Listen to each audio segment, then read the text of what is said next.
अनीता जी रसोई में भरवा करेले और अरहर की दाल बनाने की तैयारी कर रही थी। भरवा करेला उसके बेटे दीप को पसंद था और अरहर की दाल की शौकीन उसकी बहू लक्ष्मी थी, इसलिए लक्ष्मी के लाख मना करने पर भी वह रसोई में आ गई।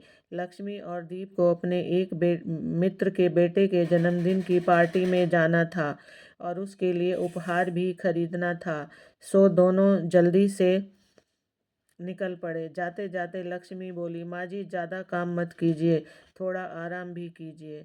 अनीता जी ने मुस्कुराकर सिर हिला दिया और उनके जाते ही दरवाज़ा बंद कर दोबारा अपने काम में लग गई। जल्दी ही उसने सब कुछ बना लिया। दाल में छौंक भर लगाना बाकी था। कुछ थकान महसूस हुई तो उसने कॉफ़ी बनाने के लिए पानी उबालने रख दिया। तभी दरवाजे की घंटी बजी। जैसे ही अनीता जी ने दरवाज़ा खोला, लक्ष्मी आंधी की तरह अंदर घुसी और सीधे अपने शयन कक्ष में जाकर दरवाज़ा अंदर से बंद कर लिया। अनीता जी अवाक खड़ी देखती ही रह गई।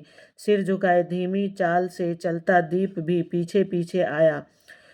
उसका भाव विहीन चेहरा देख कुछ भी अंदाजा लगाना कठिन था। अनीता जी पिछले महीने ही तो यहाँ आई थी, किंतु इस दौरान में ही बेटे बहू के बीच चल रही तनातनी का अंदाजा उसे कुछ कुछ हो गया था। फिर भी जब तक बेटा अपने मुंह से ही कुछ न बताए, उसके बीच में दखल देना ठीक न था। जमाने की बदली हवा वह बहुत देख चुकी थी। फिर भी न जाने क्यों इस समय उसका मन न माना और वह सोफे पर बैठे सिगरेट फूंक रहे दीप के पास जा बैठी। दीप ने सिगरेट बुझा दी तो अनीता जी ने पूछा, लक्ष्मी को क्या हुआ है? कुछ भी नहीं, कोई नई बात तो है नहीं, वह झल्लाकर बोला। वह तो मैं देख ही रही हूँ, इसलिए आज पूछ बैठी। यह रोज रोज की खींचतान अच्छी नहीं बेटा। अभी तुम्हारे विवाह को समय ही कितना हुआ है। अभी से दाम्पत्य जीवन में दरार पड़ जाएगी तो आगे क्या होगा? अनीता जी चिंतित सी बोली। यह सब तुम मुझे समझाने के बजाय उसे क्यों नहीं समझाती माँ? कहकर दीप उठकर बाहर चला गया। जाते जाते क्रोध में दरवाज़ा भी जोर से ही बंद किया। अनीता जी परेशान हो उठी कि दीप को क्या होता जा रहा है। बड़ी मुश्किल से तो उन्होंने उसकी रुचि के अनुसार लड़की तलाशी थी। उसने तमाम गुणों की लिस्ट बना दी थी कि लड़की सुंदर हो, खूब पढ़ी लिखी हो, घर भी संभाल सके और उसके साथ ऊंची सोसाइटी में उठ बैठ सके, फूहड़ बिल्कुल न हो, आदि आदि। कुछ सोचते हुए अनीता जी फिर रसोई में चली गई। कॉफ़ी का पानी खौल चुका था। उसने 3 प्यालों में कॉफ़ी बना ली। बाथरूम में पानी गिरने की आवाज़ से वह समझ गई कि लक्ष्मी मुंह धो रही होगी, सो उसने आवाज़ लगाई, बहू आओ कॉफ़ी पी लो। आई माँ जी। और लक्ष्मी मुंह पहुँचते पहुँचते ही बाहर आ गई। कॉफ़ी का कप उसे पकड़ाते हुए अनीता जी ने उसकी सूजी आंखें देखी तो पूछा, क्या हुआ था लक्ष्मी? लक्ष्मी सोचने लगी। पिछले पूरे 1 महीने से माँ उसके व दीप के झगड़ों में हमेशा खामोश ही रही। कभी कभी लक्ष्मी को क्रोध भी आता था कि क्या माँ को दीप से यह कहना नहीं चाहिए कि इस तरह अपनी पत्नी से झगड़ना उचित नहीं। बताओ न बेटी क्या बात है? अनीता जी ने प्यार भरा स्वर दोबारा कानों में गूंजा तो लक्ष्मी की आंखें छलछला उठी। वह धीरे से बोली, बात सिर्फ यह है कि इन्हें मुझ पर विश्वास नहीं है। यह कैसी बात कर रही हो? अनीता जी बेचैनी से बोली, पति अपनी पत्नी पर विश्वास न करे, यह कभी हो सकता है भला? यह आप उनसे क्यों नहीं पूछती, जो भरी पार्टी में किसी दूसरे पुरुष से मुझे बात करते देखकर ही बौखला उठते हैं और फिर किसी न किसी बहाने से बीच पार्टी से ही मुझे उठा कर ले आते हैं, भले ही मैं आना ना चाहूँ। मैं क्या बच्ची हूँ जो अपना भला बुरा नहीं समझती? अनीता जी की समझ में बहुत कुछ आ रहा था। तस्वीर का एक तस्वीर का एक रुख साफ हो चुका था। अपनी सुंदर पत्नी पर अपना अधिकार जमाए रखने की धुन में पति का अहम पत्नी के अहम से टकरा रहा था। वह प्यार से बोली, अच्छा तुम कॉफ़ी पियो, ठंडी हो रही है, मैं दीप को समझाऊंगी। यह कहकर अनीता जी रसोई में गई। कुकर का ढक्कन खोल दाल छौंकी तो उसकी महक पूरे घर में फैल गई। तभी दीप भी अंदर आया और बिना किसी से कुछ बोले कॉफ़ी का कप रसोई से उठाकर अंदर कमरे में चला गया। रात को जब तीनों खाना खाने बैठे तब भी दीप का मूड ठीक नहीं था। इधर लक्ष्मी भी अकड़ी हुई थी। वह डब्बे से रोटी निकाल कर अपनी व अनीता जी की प्लेट में तो रखती, लेकिन दीप के आगे डब्बा ही खिसका देती। एक आध बार तो अनीता जी चुप रही, फिर बोली, बेटी दीप की प्लेट में भी रोटी निकाल कर रखो। इस पर लक्ष्मी ने रोटी निकाल कर पहले दीप की प्लेट में रखी तो उसका तना हुआ चेहरा कुछ ढीला पड़ा। खाने के बाद अनीता जी रोज कुछ देर घर के सामने ही टहलती थी। लक्ष्मी या दीप में से कोई एक उसके साथ ही हो लेता था। उन दोनों ने उसे यहाँ बुलाया था और दोनों चाहते थे कि जितने दिन माँ वहाँ रहे उनका पूरा ध्यान रखा जाए। इसलिए जब अनीता जी ने बाहर जाने के लिए दरवाज़ा खोला तो पाँव में चप्पल डालकर दीप भी साथ हो लिया। कुछ दूर तक मौन चलते रहने के बाद अनीता ने पूछा, लक्ष्मी को क्या तुम पार्टी से ज़बरदस्ती जल्दी ले आए थे? दीप कुछ देर रुक कर बोला, माँ अच्छे बुरे लोग सभी जगह होते हैं। लक्ष्मी जिस व्यक्ति के साथ बातें किए जा रही थी उसके बारे में दफ्तर में किसी की भी राय अच्छी नहीं है। दफ्तर में काम करने वाली हर लड़की उससे कतराती है। अब ऐसे में लक्ष्मी का इतनी देर तक उसके साथ रहना और ऊपर से वह नालायक भी भाभी जी करता उसके आगे पीछे लगा रहा क्योंकि कोई और लड़की उसे लिफ्ट नहीं दे रही थी। माँ अब तुम ही बताओ मेरे पास और क्या उपाय था सिवाय इसके कि मैं उसे वहाँ से वापस ले आता। उसे खुद भी तो अकल होनी चाहिए कि वैसे वैसों को ज़्यादा मुंह ना लगाए करे। किसी भी बहाने से वह उसके पास से हट जाती तो भला मैं पार्टी बीच में छोड़कर उसे जल्दी क्यों लाता। दीप के स्वर में कुछ लाचारी थी तो कुछ नाराजगी। अनीता जी मन ही मन मुस्कुराई कि सुंदर पत्नी की चाह सभी को होती है, किंतु कभी कभी खूबसूरती भी सिर दर्द बन जाती है। वह बोली, चलो छोड़ो, जाने दो, धीरे धीरे समझ जाएगी। तुम भी थोड़ा सब्र से काम लो। और अनीता जी घर की ओर पलट पड़ी। अनीता जी की सारी रात करवटें बदलते बीती। बेटा मानो उसके पति का ही प्रति रूप बन सामने आ खड़ा हुआ था। अपने विवाह के तुरंत बाद के दिन अनीता जी की बंद आंखों के में किसी चलचित्र की भांति उभर आए। किसी भी पार्टी में जाने पर उसने अति सुरेश का अपनी सुंदर पत्नी के चारों ओर मानो एक घेरा सा डाले रखना उसे भूला न था। कभी कभी सुरेश के मित्रों की पत्नियां अनीता को चिढ़ाती तो उसे पति के इस व्यवहार पर क्रोध भी आता, किंतु उनके खिलाफ बोलना उसके स्वभाव में न था। सो चुप रह जाती। युवा अवस्था के उन मादक मधुर दिनों की याद अनीता जी के दिल में झकझोरने लगी। कैसे थे वे मोहक दिन, जब दफ्तर से छूटते ही सुरेश इस तरह से घर भागते जैसे किसी कैद खाने से छूटे हों। दोस्तों के व्यंग वाणों को वे सिर के ऊपर से ही निकल जाने देते। पहले दफ्तर के बाद लगभग रोज ही कॉफ़ी हाउस में दोस्तों के साथ एक प्याला कॉफ़ी जरूर पीते थे, तब कहीं घर आते थे। किंतु शादी के बाद तो जैसे दफ्तर का समय ही काटे न कटता था। शाम के बाद भला सुरेश कहाँ रुकने वाले थे। दोस्तों के हंसने की जरा भी परवाह किए बिना अपनी छोटी सी पुरानी गाड़ी में बैठकर सीधे घर भागते। लेकिन दोस्त भी कच्चे खिलाड़ी न थे। कभी कभी दो चार इकट्ठे मिलकर मोर्चा बांध लेते और उनसे पहले ही उनकी गाड़ी के पास आ खड़े होते।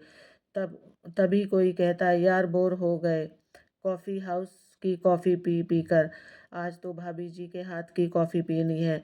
इससे पहले कि सुरेश हाँ या ना कहे सबके सब गाड़ी में चढ़कर बैठ जाते।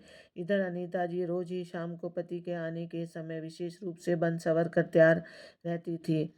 यह उसकी माँ का दिया मंत्र था कि दिन भर के थके हारे पति को आधी थकान तो पत्नी की मोहक मुस्कुराता मुखड़ा देख कर ही उतर जाती है। किंतु जब सुरेश मित्रों को लिए घर पहुंचता और वे सब उसकी सुंदर सजी धजी पत्नी को भाभी जी कहकर घेर लेते, तो सुरेश अलग थलग कुर्सी पर जा बैठता। मित्र भी तो कम शरारती न थे, सुरेश के मनोभावों को समझकर भी अनजान बने रहते। उधर अनीता जी उन सब के सामने बढ़िया नाश्ता रखकर कॉफ़ी बनाकर स्नेह से उन्हें खिलाती पिलाती। यह सब देख सुरेश और कुढ़ जाता। अनीता स्थिति की नज़ाकत को समझती और अब तक वह सुरेश के स्वभाव को अच्छी तरह जान चुकी थी, इसलिए वह उसके मित्रों को जल्दी जल्दी खिला पिलाकर विदा करने की कोशिश करती। मित्रों के जाते ही सुरेश पत्नी पर बरसते, क्या जरूरत थी उन सब की इतनी आवभगत करने की? तुम थोड़ा रूखा व्यवहार करोगी तो खुद ही आना छोड़ देंगे, लेकिन तुम तो उनके सामने मक्खन मलाई हो जाती हो। वाह, वही लूटने का शौक जो है। सुरेश की कटु आलोचना सुनकर अनीता की आंखें भर आती, किंतु उसमें गजब का धैर्य था। वह अच्छी तरह जानती थी कि इस स्थिति में वह उसे कुछ भी समझा नहीं पाएगी। वह चुपचाप रात के खाने की तैयारी में लग जाती, सुरेश की मनपसंद चीजें बनाती और फिर भोजन निमटने के बाद रात में जब खुश व संतुष्ट पति की बाहों में होती तो उसे समझाने की कोशिश करते हुए पूछती, अच्छा बताओ तो क्या तुम सचमुच ही अपने मित्रों को यहाँ आना पसंद नहीं करते? मैं तो उनकी खातिरदारी सिर्फ इसलिए करती हूँ कि वे ऑफिस में तुम्हारे साथ काम करते हैं, उनके साथ तुम्हारा दिन भर का उठना बैठना होता है, वरना मुझे उनकी खातिरदारी करने की क्या पड़ी? यदि तुम्हें ही पसंद नहीं तो फिर अगली बार से उन्हें केवल चाय पिलाकर ही टरका दूंगी। अरे नहीं नहीं, सुरेश और भी कसकर उसे अपनी बाहों में जकड़ लेते। यह ठीक नहीं होगा। सच तो यह है कि जब वे सब दफ्तर में तुम्हारी इतनी तारीफ करते हैं तो मुझे बहुत अच्छा लगता है, लेकिन क्या करूं, दिन भर के इंतजार के बाद जब शाम को तुम मुझे मिलती हो तो फिर बीच में कोई अड़ंगा मैं सहन नहीं कर सकता।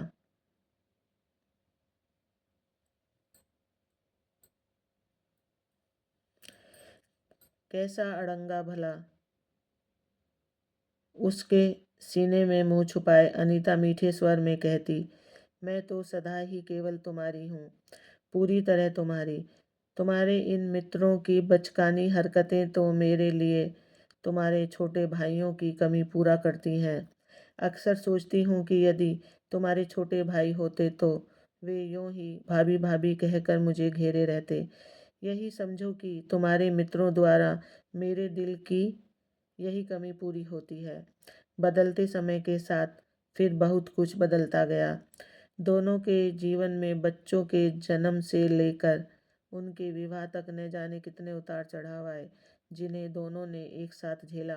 अनीता की आंख जब लगी तब शायद सुबह हो चुकी थी, क्योंकि फिर वह सुबह देर तक सोई रही। किंतु उस दिन शनिवार होने के कारण दीप की छुट्टी थी, सो किसी काम की कोई जल्दी न थी। मुंह धोकर जब अनीता रसोई में पहुंची तो लक्ष्मी चाय बना चुकी थी। उसे देखते ही चिंतित सी बोली, आपकी तबीयत तो ठीक है ना? हाँ, वह तो ठीक है, अनीता जी ने कहा। रात नींद ही बड़ी देर से आई, सादगी से कही। उसकी इस बात पर दीप और लक्ष्मी दोनों ही सोच में डूब गए। वे दोनों जानते थे कि उनकी आपसी झगड़ों से माँ का दिल दुखी हो उठता है और मुंह से कुछ भी न कहकर वे उस दुख को चुपचाप सह लेती हैं। लक्ष्मी के हाथ से कप ले कर अनीता खामोशी से चाय पीने लगी। दीप पास आकर बैठते हुए बोला, चलो माँ, तुम्हें कहीं घुमा लाते हैं, किसी अच्छे गार्डन में चलते हैं। लक्ष्मी थर्मस में चाय डाल लेगी और थोड़े सैंडविच भी बना लेगी। क्यों, ठीक है ना? हाँ हाँ, कहते हुए लक्ष्मी ने जब दीप की ओर देखा तो उस नज़र में उन दोनों के बीच हुए समझौते की झलक थी। अनीता जी का चिंतित मन यह देख खुश हो गया। नवंबर की धूप में गार्डन फूलों से लहरा रहा था। शनिवार की छुट्टी होने के कारण अपने छोटे बच्चों को साथ लेकर आए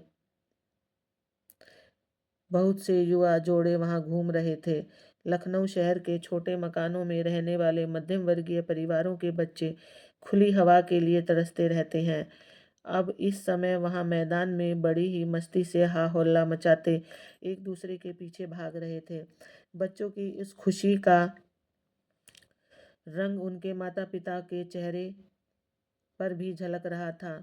अनीता जी का मन भी यहाँ की रौनक में डूब कर हल्का हो रहा उठा। सबसे बड़ी बात तो यह थी कि दीप और लक्ष्मी के बीच कल वाला तनाव खत्म हो गया था और वे दोनों सहज होकर आपस में बातें कर रहे थे। एक तरफ पेड़ की छाया में साफ जगह देखकर लक्ष्मी ने दरी बिछा दी। ठंडी बयार में फूलों की महक घुली थी। अनीता को यह सब आनंद दे रहा था। दरी पर बैठी वह मन ही मन सोच रही थी कि आने वाले दिनों में शायद दीप और लक्ष्मी भी जब यहाँ आएंगे तो नन्हे हाथ उनकी उंगलियां थामे होंगे। यह सोचकर अनीता का दिल एक सुखद एहसास से भीग उठा। अचानक लक्ष्मी की आवाज़ से उसकी विचार श्रृंखला टूटी। भांजी यह चाय ले माँ जी यह चाय ले लीजिए। अचानक दीप बोला। लक्ष्मी वह देखो उधर शंकर और सविता बैठे हैं, चलो मिलकर आते हैं। किंतु लक्ष्मी बोली तुम ही जाओ, मैं यहाँ माँ जी के साथ ही बैठूंगी। ठीक है कहकर दीप उधर चला गया। अनीता जी ने गहरी नज़र लक्ष्मी पर डाली जो घुटनों पर सिर रखे चुप बैठी थी। चाय पीकर गिलास नीचे रखते हुए अनीता जी उसके पास खिसक आई और पूछा तुम गई क्यों नहीं? शायद उसके दफ्तर का कोई दोस्त है। क्या फ़ायदा माँ जी, फिर झगड़ा झंझट करेंगे। अब आप ही बताइए, इनके मित्र मुझसे बात करें तो क्या मैं अशिष्ट बन जाऊं? उनके साथ हंसकर बात करूं तो ये नाराज और न करूं तो वे लोग बुरा मानेंगे। मैं तो बीच में फंस जाती हूँ ना। अब तो मैं इनके साथ पार्टियों में जाना भी बंद कर दूंगी। घर पर ही ठीक हूँ। लक्ष्मी थोड़ा तल्खी से बोली। अनीता कुछ देर उसके खूबसूरत चेहरे को देखती रही जहाँ एक आहत सी अहम भावना की परछाई थी। फिर कुछ सोचकर समझाते हुए बोली दीप तुम्हें बहुत चाहता है, इसी से उसमें तुम्हारे प्रति यह भावना है। पति के दिल की एक छत्र स्वामिनी होना तो बड़े गर्व की बात है। तो फिर अब इस बात को भी समझो कि तुम्हारे साथ किसी का गलत व्यवहार दीप को कभी सहन न होगा। विवाहित जीवन में पति का अंकुश पत्नी पर और पत्नी का अंकुश पति पर होना बहुत जरूरी है। यही एक सफल दाम्पत्य जीवन का मंत्र है, जहाँ पति पत्नी दोनों एक दूसरे को गलत कामों के लिए टोक सकते हैं, एक दूसरे को सही राह दिखा सकते हैं, किंतु इसके लिए विश्वास की मजबूत नींव जरूर। वह तो ठीक है। लक्ष्मी का चेहरा शर्म से लाल हो गया। किंतु जब औरों को देखती हूँ तो लगता है कि उन्हें इस बात की चिंता ही नहीं कि उनकी पत्नियां कहाँ और किससे बातें कर रही हैं। तब तो तुम यह भी देखती होंगी कि लोग कभी कभी शराब के नशे में डूबे उनसे गलत व्यवहार भी करते होंगे। अनीता जी ने कहा तो लक्ष्मी बोल पड़ी। हाँ, यह सब तो कभी कभी चलता है। इन पार्टियों में सभी तरह के लोग होते हैं। अनीता जी गंभीर स्वर में बोली। तो बेटी, जरूरी है कि एक दूसरे के इस टोकने को गलत न समझा जाए, बल्कि उसके मूल में छिपी सही विचारधारा को समझा जाए। इस अधिकार को एक दूसरे पर शासन मत समझो, बल्कि एक की दूसरे के प्रति अतिशय प्रेम की अभिव्यक्ति समझो। यदि तुम्हें दीप सदैव अपनी नज़रों के सामने रखना चाहता है तो यह तुम्हारा बहुत बड़ा सम्मान है। पति जिस स्त्री का सम्मान करता है उसका सम्मान सारी दुनिया करती है। इसे हमेशा याद रखना। इतना सब कुछ एक सांस में ही कह चुकने के बाद अनीता खामोश हो गई। उसकी बातें बड़े गौर से सुनती लक्ष्मी के सामने विवाहित जीवन का एक नया ही रहस्य खुला था कि आज के इस नारी मुक्ति युग में पति का पत्नी पर अपना अधिकार साबित करना कोई अमानवीय काम नहीं, बल्कि उसके अखंड प्रेम का संकेत है। लक्ष्मी सोचने लगी कि न जाने उसकी कितनी सहेलियां अकेली घूमती फिरती हैं, अकेली ही पार्टियों में भी जाती हैं, किंतु सच तो यह है कि लक्ष्मी को उन पर बड़ी दया आती है, क्योंकि अक्सर ही उन्हें किसी न किसी पुरुष के गलत व्यवहार का शिकार होना पड़ता है, जिससे उनको बचाने वाला कोई नहीं होता। लेकिन उसके साथ तो उल्टा ही है। किसी की टेढ़ी तो क्या सीधी नज़र भी उस पर पड़े तो पति सह नहीं पाता, हमेशा ढाल बनकर खड़ा हो जाता है। इसलिए तो आज तक कभी किसी पार्टी में उसके साथ गलत व्यवहार करने की किसी की हिम्मत नहीं हुई। बुरे से बुरा व्यक्ति भी उसके सामने आकर इज्जत से हाथ जोड़कर उसे भाभी जी ही कहता है। फिर वह भी तो किसी को ऐसा ओछा व्यवहार करने का मौका नहीं देती कि उसकी मर्यादा। जहाँ सजग प्रहरी तो दीप ही है, उसका अपना दीप, जो इन पार्टियों में हर समय साए की तरह उसके साथ रहता है। अक्सर उसके दोस्त हंसते भी हैं और कहते भी हैं, बीवी को कभी अकेला छोड़ता ही नहीं, किंतु दीप उनके हंसने या मजाक बनाने की कतई परवाह नहीं करता। ये विचार मन में आते ही लक्ष्मी को अपने तपन पर बहुत प्यार आया। उसकी इच्छा हो रही थी कि दौड़ कर जाए और दूर खड़े दीप को गले में अपनी बाहें डाल दे और कहे, अब मैं तुम्हारी किसी बात का बुरा नहीं मानूंगा। माँ जी ने मेरी आंखों से नासमझी का पर्दा उठा दिया है। तुम्हारी नाराजगी का भी सम्मान करूंगी, क्योंकि वह मेरा सुरक्षा कवच है। मेरे अब तक के व्यवहार के लिए मुझे माफ कर दो। मन ही मन इन विचारों में घिरी लक्ष्मी का चेहरा विश्वास की आभा से जगमगा रहा था। आंखों में मानो प्यार के दीप जल उठे थे। बड़ी बेसब्री से वह दीप के आने की प्रतीक्षा कर रही थी। लक्ष्मी सोच रही थी कि किसी कैसी अजीब बात है कि जब तक वह घटनाओं से खुद को जोड़े हुए थी, कुछ भी साफ देख नहीं पा रही थी, कि जब घटनाओं से अलग होकर खुद को तटस्थ किया तो सब कुछ शीशे की तरह साफ हो गया। उसके